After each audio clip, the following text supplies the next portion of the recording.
In the heart of Tokyo's bustling Ginza district, something extraordinary happens. Out of nowhere, a mysterious gate appears, opening a pathway to a whole new world. But this world isn't a peaceful one. Mythical creatures, led by warriors in ancient Roman armor, come charging out, attacking innocent people in the streets. Amidst the chaos, a JSDF reservist named Youji Itami steps up to protect the civilians. With the help of the police, they evacuate everyone to the safety of the imperial palace. Itami's bravery doesn't go unnoticed. He's promoted to first lieutenant and hailed as a national hero. But the incident has bigger consequences. The Prime Minister decides that Japan won't sit idly by. They'll send a JSDF task force, supported by the US, through the gate to the mysterious world beyond. Their mission: to explore, capture the attackers, and demand justice. After months of preparation, the task force, led by Itami, finally embarks on its mission. But as soon as they arrive, they're faced with an enemy army, ready for battle. The tension rises as they gear up for a fight that could change everything.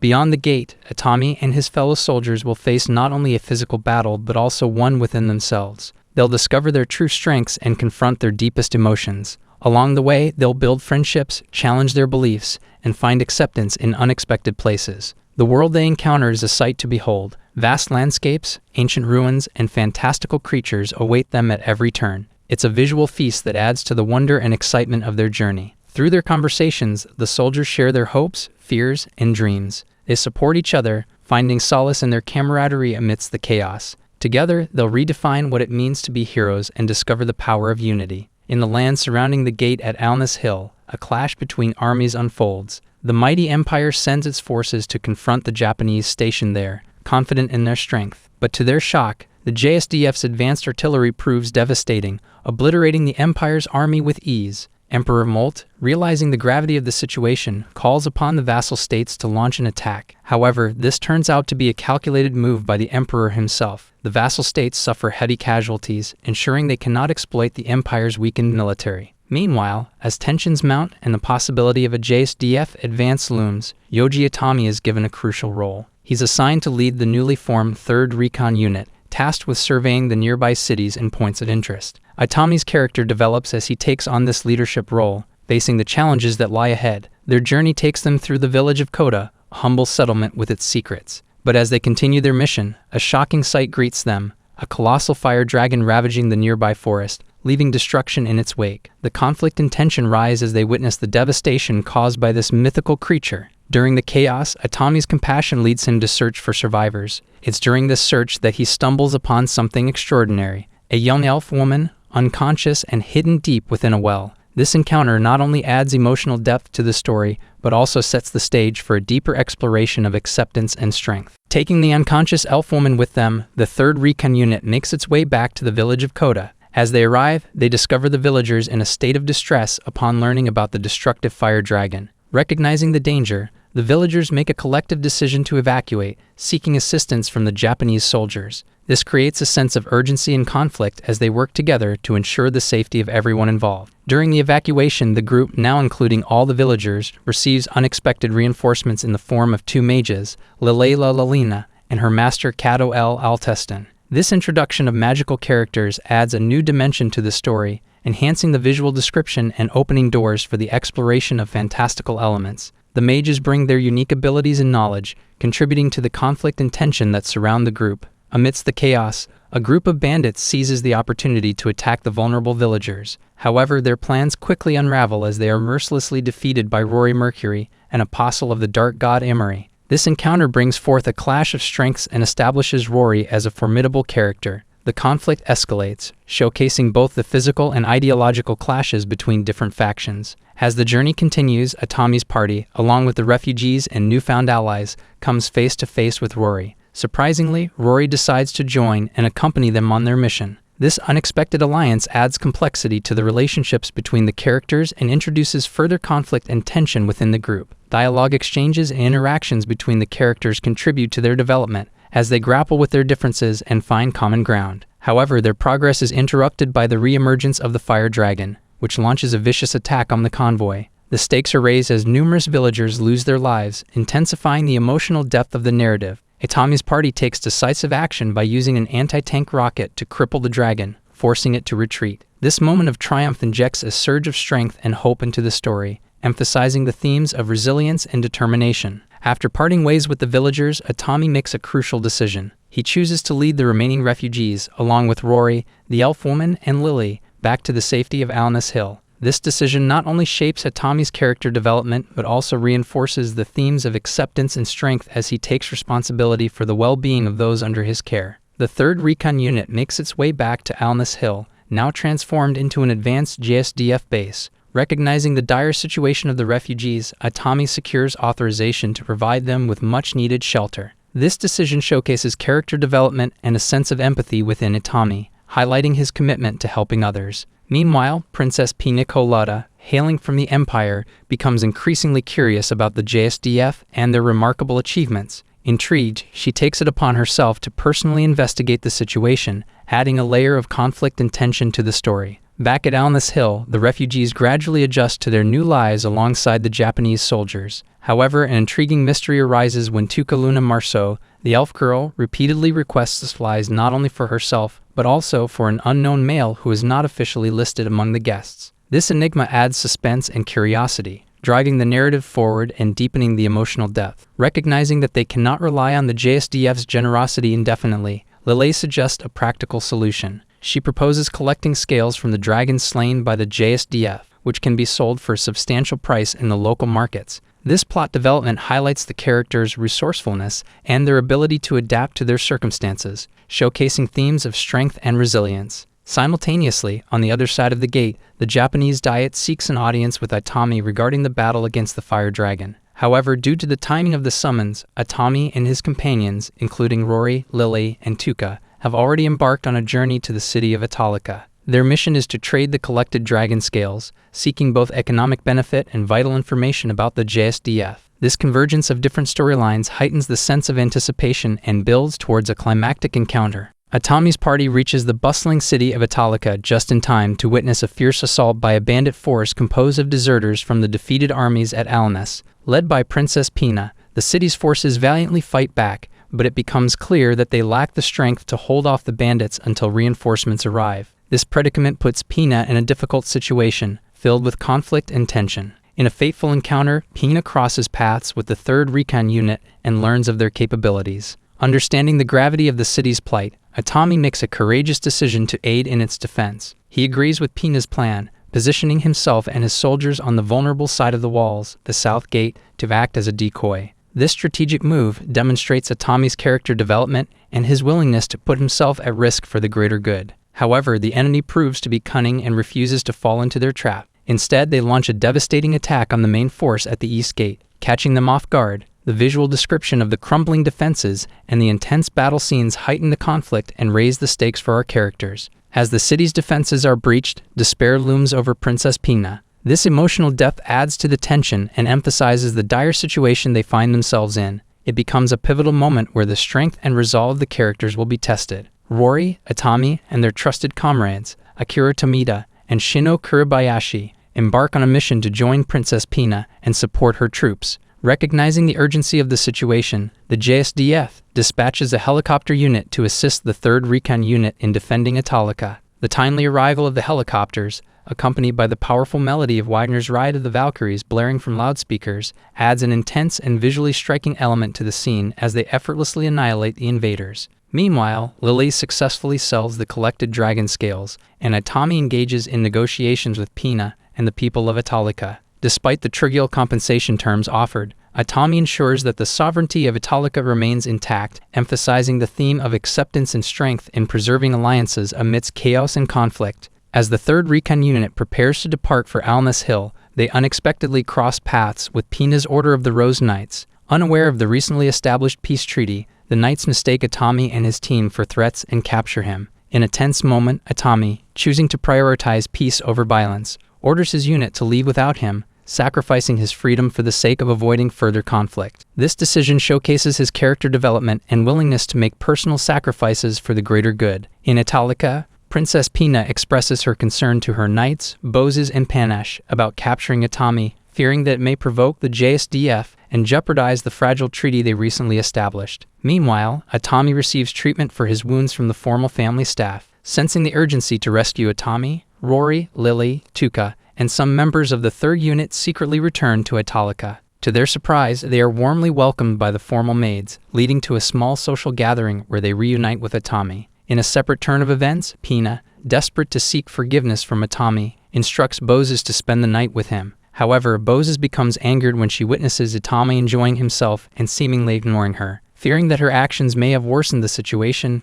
Pina and Boses join the 3rd Recon Unit on their journey back to Alness Hill to personally apologize to Itami's superiors, with Lely serving as an interpreter. During their visit, Pina and Boses meet with Lieutenant General Hazama, Itami's commanding officer, to express their remorse. Meanwhile, Itami extends an invitation to Tuka, urging her to accompany him to Japan as a representative of the special region to meet the Japanese diet. The following day, Itami, Shino, Akira, Rory, Lily, Tuka, Pina, and Boses pass through the gate and venture into Japan together. Itami and his group find themselves in Tokyo, a city that leaves Pina and the others in awe of its sights and people. They meet Komikado, a public security agent who guides them through their different destinations. Itami, Rory, Lily, and Tuka head to the Japanese diet, while Pina and Boses engage in discussions with members of the Ministry of Foreign Affairs, focusing on the upcoming peace talks. In the Japanese diet, Itami's group faces questioning from the chairwoman of the investigation committee regarding the Fire Dragon attack. The committee accuses the JSDF of failing to protect the refugees who lost their lives during the incident. However, Rory, Lily, and Tuka passionately defend the JSDF,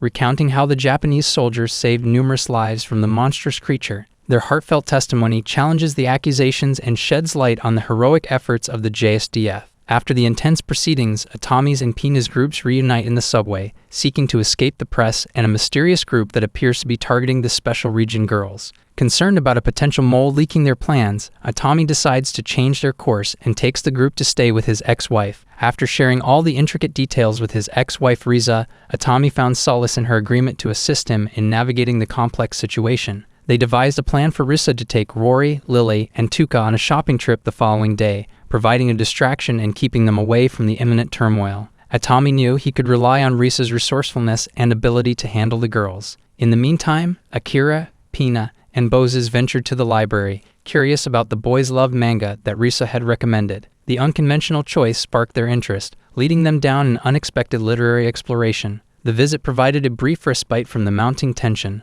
allowing them a moment of light-hearted camaraderie amidst the looming danger. Itami, on the other hand, reconnected with his old friend Defense Minister Kanu Teru. As trusted allies, Teru assigned Itami the crucial task of bringing the special region guests to a secure hot spring inn, guarded by the formidable Japanese Special Forces Group, SFG. The hot spring inn was intended to provide a sanctuary where they could find relaxation and respite from the turmoil that surrounded them. However, the tranquility of the inn was suddenly shattered when 3 different Black Ops teams infiltrated the area, triggering intense battles with the vigilant SFG. The SFG swiftly identified 2 of the operatives as Americans, adding a layer of complexity to the unfolding situation. The unexpected intrusion left Itami and his comrades on high alert, their senses heightened as they prepared for a potential confrontation. In a surprising turn of events, the Japanese Prime Minister found himself facing blackmail from the US President, who demanded that the SFG cease their attacks on the Black Ops teams. The president's motive became clear as he aimed to secure the special region guests for themselves. The pressure on the prime minister intensified, forcing him to make a difficult decision. Ultimately, the prime minister ordered Teru to instruct his men to stand down, complying with the president's demands. However, he revealed a strategic countermove, his plan to resign from his position, effectively nullifying the leverage the president held over him. The Prime Minister's bold move showcased his commitment to protecting the interests of Japan and its allies. As the 3 Black Ops teams closed in on the secure Hot Spring Inn, chaos seemed inevitable. Amidst the mounting tension and uncertainty, Itami found himself encountering a drunken and flirtatious Rory, adding a touch of unexpected humor amidst the perilous situation. Itami's focus remained steadfast, and he knew he needed to stay vigilant and maintain control of the situation, even amidst the distractions. The stage was set for a dramatic showdown, where alliances would be tested, loyalties would be questioned, and the fate of the special region guests would hang in the balance. Itami and his comrades were prepared to face whatever challenges lay ahead, standing united in their determination to protect their friends and ensure a peaceful resolution to the escalating crisis. As the intimate moment between Rory and Itami reached its crescendo, their bliss was abruptly shattered by the piercing ring of a phone call. Itami reluctantly answered the call, only to find Teru, his subordinate, on the other end of the line, delivering urgent news. The tranquility of the inn was instantly replaced by a tense atmosphere as the gravity of the situation unfolded. No sooner had Itami ended the call than a sudden intrusion shattered the silence. The U.S. Black Ops team, tasked with protecting Itami and his group, stormed into the inn. However, their arrival was met with unexpected resistance as the rival teams from Russia and China clashed with them in a flurry of bullets and tactical prowess. The once peaceful inn became a battlefield, engulfed in a three-way firefight. In the chaos, Rory, ever the formidable warrior, swiftly joined the fray. Her deadly skills and supernatural abilities turned the tide, leaving only her standing amidst the carnage. The clash between the international forces showcased the complexity of the political landscape surrounding the special region, where multiple nations vied for control and influence. Seizing a momentary lull in the chaos, Itami's group managed to secure a van from the retreating Russian team and made their escape back to Ginza. However, with concerns that the foreign agents might launch another attack, Risa, the resourceful member of their group, took matters into her own hands. She took to the internet and posted a message, alerting the public that the Special Region girls would be visiting the Ginza Memorial. The message resonated with the citizens, and word spread like wildfire. A large crowd gathered at Ginza, eager to meet the girls and show their support. The unexpected turnout created a shield of unwitting protection around the Special Region girls, hindering the foreign agents' nefarious plans to kidnap them. Unbeknownst to the agents, the swift and discreet actions of public security resulted in their arrest at the scene, exposing their true intentions. To further expose the agents and reveal the depth of their malevolence, Shino, one of the Special Region girls, used her connection with her sister Nanami, a news reporter, to share the news of the previous kidnapping attempts on live television. The revelation sent shockwaves through the international community, forcing the leaders of the United States, China, and Russia to cancel their kidnapping operation and reassess their strategies. After bidding a heartfelt farewell to Risa and paying their respects at the Ginza Memorial, the Special Region girls embarked on their journey back to the gate. The experiences they had in Japan had given them a newfound understanding of the devastating consequences of the Empire's war with Japan. Moved by this realization, Pina, a prominent figure in the Empire, took it upon herself to return to the capital and initiate peace talks between the warring factions. With the gate serving as a bridge between two worlds, the stakes had never been higher. The actions and decisions of individuals from both sides would shape the course of history and determine the fate of countless lives. The journey towards peace and understanding had only just begun, and the challenges that lay ahead would test the resolve and determination of those involved. 5 months have passed since the gate opened, and the Alnus refugee camp has transformed into a bustling town and trading hub. People from Earth bring their goods to trade with the Empire, creating a lively marketplace. Meanwhile, in the imperial capital, Pina introduces Koji Sugawara, the new ambassador from the Japanese Ministry of Foreign Affairs, to Lord Cicero, an influential noble from the Empire's pro-war faction. Pina strikes a deal with Lord Cicero, securing his cooperation for the upcoming peace talks in exchange for the release of his nephew, who is currently held as a prisoner of war in Japan. Back in Alnus, Tuka continues to search the city, desperately hoping to find her father and refusing to accept the painful truth that he is no longer alive. Concerned for Tuka's well-being, Itami and his friends gather in a tavern to discuss how to help her. Kurokawa suggests that they must confront Tuka with the truth, but Itami disagrees, believing that they cannot shoulder the responsibility of protecting her forever. As Itami and Rory engage in conversation, enjoying drinks together, their moment is interrupted by the arrival of a dark elf woman named Yao Ha-Doshi. Mistaking Rory for a child, Yao Ha-Doshi scolds Itami for giving alcohol to a young girl. Annoyed by the intrusion, Rory mischievously plays along with the misunderstanding, causing Itami to flee the scene. Unbeknownst to Yao Ha-Doshi, Itami is one of the men in green she has been seeking. She hopes to request their assistance in protecting her people, who are under attack from the fire dragon. The following day, Itami prepares to visit the JSDF's base in Alnus, while also setting his sights on the imperial capital. The narrative provides opportunities for character development as Tuka struggles with her grief and denial, and Itami grapples with his responsibility towards her. Emotional depth is explored through Tuka's persistent search for her father and the delicate balance between facing the truth and protecting her. Conflict and tension arise from the contrasting opinions within Itami's group regarding how to handle Tuka's situation. Yo finds it difficult to communicate with the Japanese soldiers, as they are unfamiliar with the local language. Her attempts to seek their help go awry when she is mistaken for a prostitute and gets into a confrontation with thugs, leading to her arrest by the military police. However, Lily, who has made significant progress in mastering magic using Earth's advanced scientific knowledge, is summoned by the JSDF to serve as Yo's interpreter. General Hazama learns about Yo's predicament and explains that he cannot assist her. The reason is that her homeland, Schwartz Forest, is situated in the Eld Kingdom, beyond the Empire's borders, as Japan is currently engaged in peace talks with the Empire.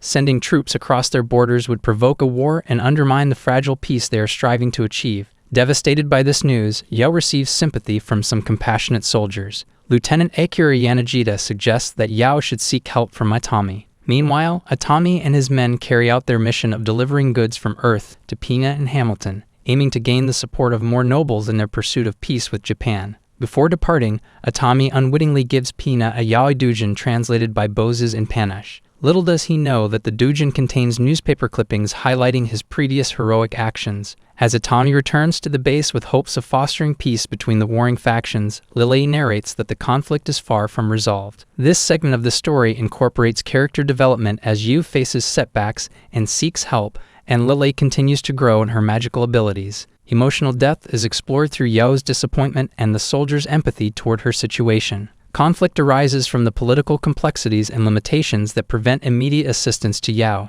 Visual descriptions enhance the scenes involving Yao's arrest, the delivery of goods, and the exchange between Itami and Pina. Dialogue drives the interactions, conveying Yao's desperation, the soldier's compassion, and the ongoing peace efforts. The theme of peace and its challenges is highlighted, along with Itami's unwitting connection to his past heroics. The pacing and structure maintain engagement as the narrative transitions between Yao's struggles, Itami's mission, and Lily's narration, leaving the reader with a sense that the war's resolution remains uncertain. In the imperial capital, Pina hosts a private party attended by a group of senators led by Lord Cicero and his families. Witnessing the impressive weapons demonstrations by the 3rd Recon Unit, Lord Cicero realizes the futility of fighting against the Japanese and decides to pursue negotiations for peace. However, Crown Prince Zorzal, Pina's older brother, discovers the meeting and rides with his entourage to confront the senators for treason. Alerted by Itami's scouts about the approaching prince, the 3rd Recon Unit swiftly acts to assist the senators in escaping unnoticed before Prince Zorzal arrives. In Akusho, the capital's red light district, Mary joins the JSDF team stationed there, utilizing her nursing skills to provide aid to the residents who seek assistance at the outpost. Meanwhile, Yao endeavors to gather information about the people important to Itami from a local source. Itami, Shino, and Akira, on the other hand, stay at Pina's palace. Back at the Akusho outpost, the demi-human prostitutes warn Mary about an imminent earth shake. Recognizing this as a phenomenon akin to animals on Earth sensing earthquakes in advance, Yudabaru, the commanding officer, urges the soldiers in the special region to evacuate the civilians before the earthquake strikes. This segment of the story introduces a private party where political negotiations take place, highlighting Lord Cicero's realization and Prince Zorzal's opposition to peace. The character development of Mary is explored as she joins the JSDF team and uses her nursing skills to aid the locals. Yo's quest for information adds intrigue and curiosity to the narrative. The Akusho outpost serves as a setting with its unique dynamics, including the warning from the demi-human prostitutes and Yudabaru's proactive decision. Dialogue plays a significant role in conveying the tensions and motivations of the characters. Themes of peace, political strife, and natural disasters intertwine, providing layers of conflict and tension. Visual descriptions immerse the reader in the imperial capital and Akusho, while pacing and structure maintain engagement and suspense, particularly with the impending earthquake. Pina, the princess of the empire, extended an invitation to Sugawara, Itami, Shino, and Akira, the Japanese delegates, to meet with her father, the emperor, at the Grand Imperial Palace. The purpose of the meeting was to seek their advice on how to effectively handle and mitigate the destructive force of earthquakes, a recurring threat in their land. However, to Pina and the Japanese delegates' surprise, another unexpected guest arrived at the Imperial Palace, Zorzal, the ambitious and power-hungry son of the emperor. Zorzal had come to warn his father of an impending earthquake, as foretold by his slave, Noriko. The revelation left Pina and the Japanese delegates in shock, for Noriko was none other than a fellow Japanese citizen.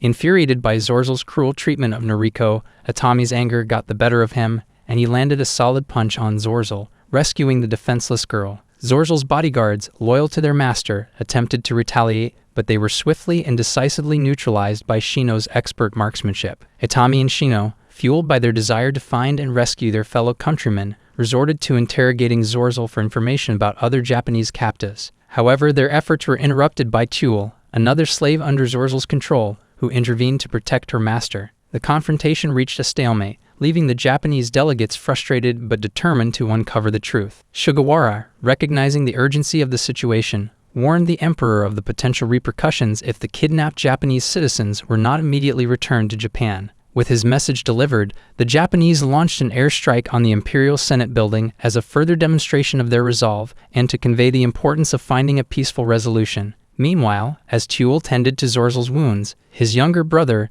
Diabo, learned of their father's intentions to make Zorzel his heir. The emperor believed that he could easily control Zorzel from the shadows once he abdicated the throne. This revelation added another layer of complexity to the already tense political landscape within the empire. Unaware of the tragic fate that had befallen her parents during the Ginza incident, Noriko arrived at the JSDF Alness base, hoping to find a way back to Japan. Her longing for home and her search for answers remained unresolved, adding to the emotional turmoil she carried. Meanwhile, Tuka, a member of the Elven race, continued her relentless search for her missing father. Her quest took her through treacherous lands, but each endeavor proved fruitless, leaving her with a growing sense of desperation and sorrow. As the pieces of this intricate puzzle continued to fall into place, the stakes grew higher for Pina, the Japanese delegates, and their respective allies. The quest for answers, justice, and the safe return of their people pushed them further into the depths of a complex and politically charged world. Within the imperial capital, Diabo and Pina received startling news.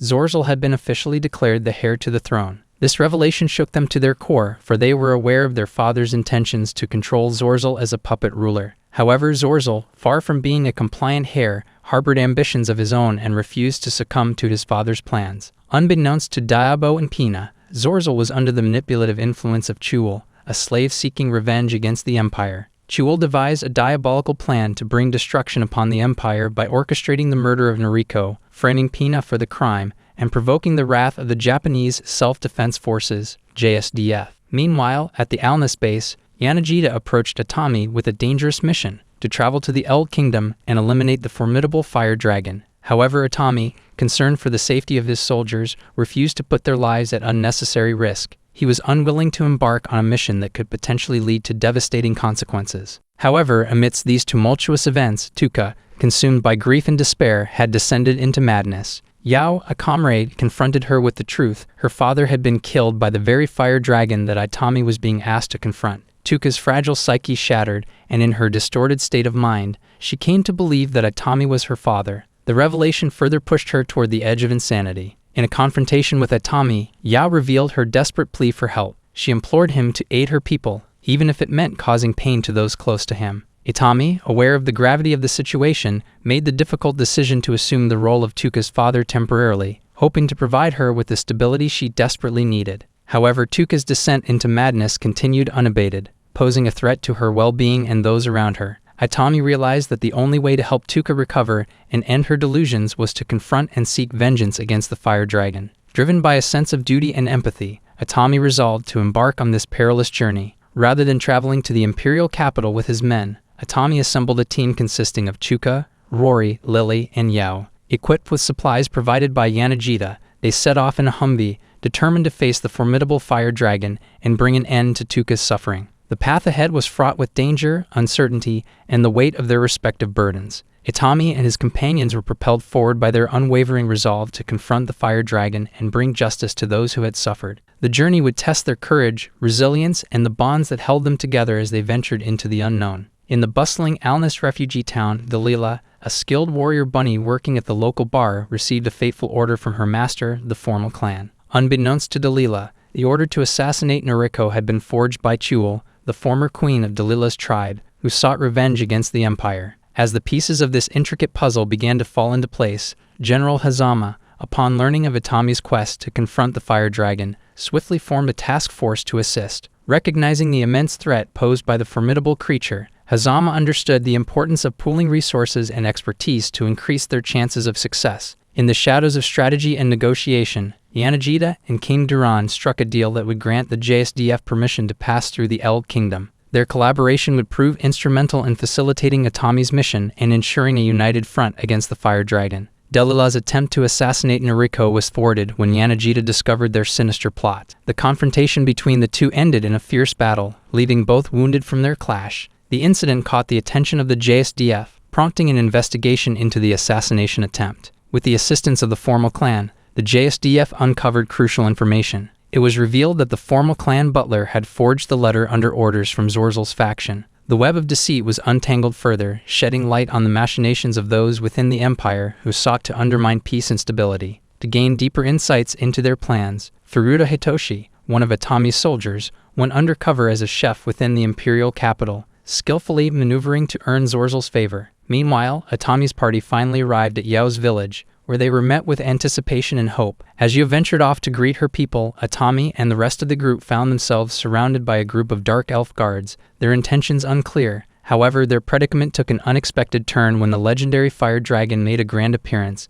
casting an ominous shadow over their encounter. The stage was set for a clash of powers and ideologies. Itami and his companions stood at the precipice of a monumental challenge, their strength and determination tested in the face of overwhelming odds. The fate of not only their own lives but the lives of those they held dear hung in the balance. Their every action was now crucial to the unfolding narrative of their quest against the fire dragon. Having successfully driven the formidable fire dragon away, Itami and his group sought to solidify their victory. They journeyed to the mountains, accompanied by a group of valiant dark elf volunteers, to reach the very heart of the fire dragon's nest. With Rory positioned as a guardian at the nest's entrance, Itami and his comrades embarked on a daring plan. Utilizing the resources at hand, including C4 explosives and enchanted weaponry, they meticulously set up a fragmentation bomb beneath the fire dragon's nest. They intended to catch the beast off guard and deliver a decisive blow. However, their careful preparations were disrupted when the fire dragon, in a swift and ferocious assault, descended upon them, obliterating most of the dark elf volunteers.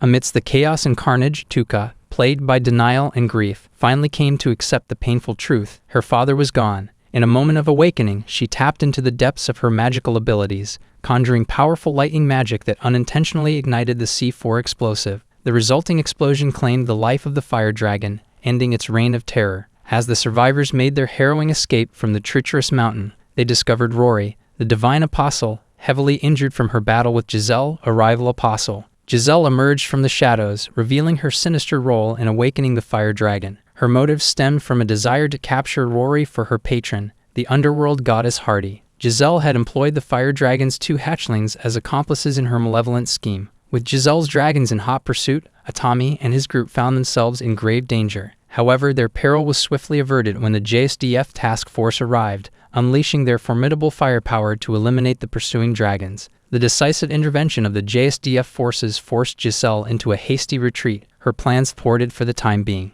The events that unfolded were a testament to the courage and resilience of Itami and his comrades. Their quest against the fire dragon had not only brought them face to face with a formidable foe, but had also unveiled the treachery and machinations of rival apostles. Yet through their unwavering determination and the timely arrival of the JSDF, they emerged victorious, their unity and resourcefulness prevailing against all odds. As they regrouped and tended to their wounded, Itami and his group contemplated the road that lay ahead. Their journey was far from over, and new challenges awaited them. The shadows of the underworld goddess Hardy and her faithful apostle, Giselle, loomed ominously, signaling the trials that lay ahead. However, bolstered by their recent triumph and the unyielding support of the JSDF, Itami and his comrades stood ready to face whatever lay in their path, united in their purpose to protect their world from the encroaching darkness. Despite Itami's punishment for going AWOL during the battle with the fire dragon, his heroic actions did not go unnoticed. Various individuals, recognizing his bravery and selflessness, extended their gratitude and rewarded him for his remarkable deeds.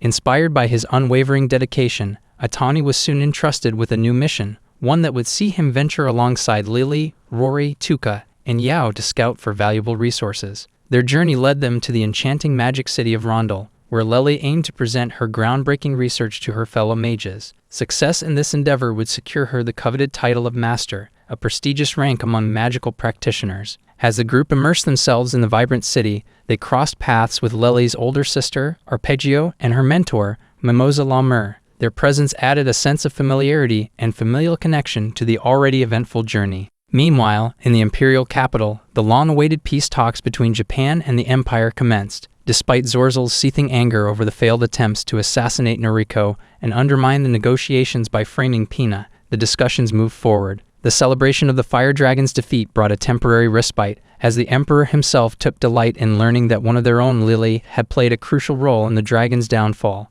The pride in her achievements swelled within the hearts of the Empire's citizens. However, amidst the jubilation, a sinister plot was set into motion. Chul, fueled by her thirst for revenge and her desire to dismantle the Empire, orchestrated a nefarious scheme in the shadows. With a silent command, she ordered the covert poisoning of the emperor's wine, casting a shadow of uncertainty and danger over the proceedings. As the peace talks progressed, the emperor's health suddenly deteriorated. The subtle effects of the poison took hold, threatening the stability of the negotiations and the well-being of the empire itself. Unbeknownst to the participants, the delicate balance of trust and diplomacy was now threatened by this unforeseen act of treachery. With the fate of the empire hanging in the balance and Itami's group engrossed in their mission to gather vital resources, the stage was set for a clash between the forces of darkness and the resilience of those determined to protect their world. As alliances were tested, loyalties questioned, and peril lurked around every corner, the true extent of Chuul's machinations and the path forward for Itami and his comrades remained uncertain. In this precarious and tumultuous time, the resilience, courage, and unity of the group would be put to the ultimate test. Their actions and decisions would shape the future not only for themselves, but for the empire and all those who believed in the power of hope and unwavering determination. With the emperor's health deteriorating and Zorzel seizing the throne, the empire plunged into a state of turmoil. Zorzel, driven by his thirst for revenge against the Japanese, wasted no time in declaring his intent to avenge the empire's perceived humiliation. The imperial capital fell under a strict curfew, leaving the JSDF forces in Akusho trapped, and the Japanese ambassadors found themselves placed under house arrest, effectively cutting off their ability to navigate the treacherous political landscape. To Pina's dismay, Zorzel began a ruthless crackdown on the pro-peace faction, ordering their arrest and silencing any voices that opposed his vengeful agenda. As his loyal followers devised plans to attack the Japanese forces using unconventional and morally questionable tactics, the situation grew increasingly dire. Adding to the chaos, Pina's other brother, Daobo, desperate to overthrow Zorzel's reign, sought assistance from external forces in the hopes of restoring stability and justice to the empire. Meanwhile, in the enchanting city of Rondel, Mimosa, a source of wisdom and insight, revealed a fascinating truth to Itami and his companions. She unveiled a long-held secret about the gate, explaining that every few centuries or millennia, the gods of the special region would open a portal known as the Gate at Almas. Through this portal, beings from different worlds would enter and settle in the special region, accounting for the diverse array of races coexisting within its borders. This revelation shed light on the intricate tapestry of the special region's history and the origins of its inhabitants. As tensions rose within the group, a heated sibling rivalry unfolded between Lily and her sister, Arpeggio. Fueled by envy and frustration, Arpeggio challenged Lily to a magical duel to settle their dispute once and for all. However, the confrontation took an unexpected turn when an assassin targeted Lily, aiming to eliminate her. The timely intervention of Gray, accompanied by another Rose Knight named Shandy, thwarted the assassin's nefarious plot. Gray and Shandy revealed that the assassination attempt was orchestrated by Zorzel himself, driven by his jealousy over Lily's fame and her triumphant defeat of the Flame Dragon. Recognizing the imminent danger they faced, Itami made the difficult decision to prioritize their safety and evade further confrontation. Instead of engaging in a direct battle against overwhelming odds, he chose a strategic retreat, believing that it offered the best chance of survival and regrouping. The group, guided by their resourcefulness and determination, sought to outmaneuver the assassins and find a safer haven away from the clutches of Zorzel's wrath. In the face of mounting threats and the escalating power struggle within the Empire, Itami and his companions embarked on a treacherous journey, navigating a world on the brink of chaos. Their unwavering spirit, combined with their newfound knowledge of the Gate and the complex dynamics at play, became crucial elements in their quest for survival and ultimately, in shaping the fate of the special region and its delicate balance of power. As Zorzel's oppressive regime tightened its grip on the imperial capital, the secret police continued their relentless pursuit of the pro-peace faction, accusing them of treason and arresting anyone who dared to oppose Zorzel's warmongering agenda. The Japanese government, despite being aware of the unfolding crisis,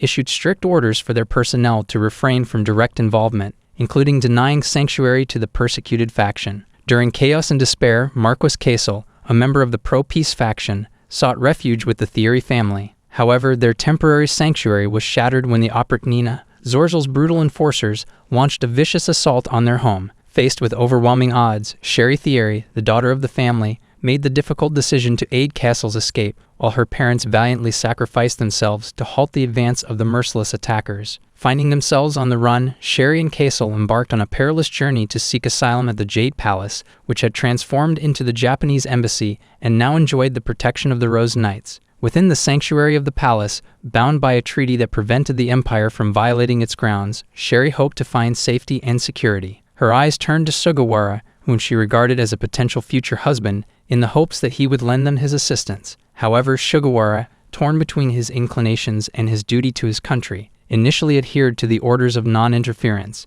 The Japanese government, determined to maintain a delicate political balance, emphasized the importance of avoiding direct involvement in the internal affairs of the empire. Yet witnessing the imminent danger faced by Sherry and Castle at the hands of the Oprichnina, Sugawara's resolve wavered, and he made the courageous decision to protect Sherry and take her under his custody. As Sugawara's actions defied the government's directives, a fierce battle erupted between the Rose Knights and the Oprichnina within the walls of the Jade Palace. Despite the chaos and bloodshed, Vice Minister Shirayuri, recognizing the gravity of the situation, allowed Sugawara's intervention and immediately reached out to her government to inform them of the unfolding events. The delicate balance between political necessity and humanitarian concerns forced the Japanese authorities to reevaluate their stance and respond accordingly. In this pivotal moment, the fate of Sherry and Castle, as well as the future of the pro-peace faction, hung in the balance. The clash between the Rose Knights and the Oprichnina marked a turning point, forcing both the Empire and Japan to confront the consequences of their actions and the potential repercussions of their decisions. As the battle raged on, the delicate web of international diplomacy began to unravel, paving the way for a new chapter in the tumultuous relationship between the two worlds. Amidst the turmoil and uncertainty, the resilience and determination of those fighting for peace and justice served as a glimmer of hope. The outcome of this brutal confrontation would not only shake the lives of those directly involved, but would also reverberate throughout the special region, potentially altering the course of its history and the destiny of its inhabitants.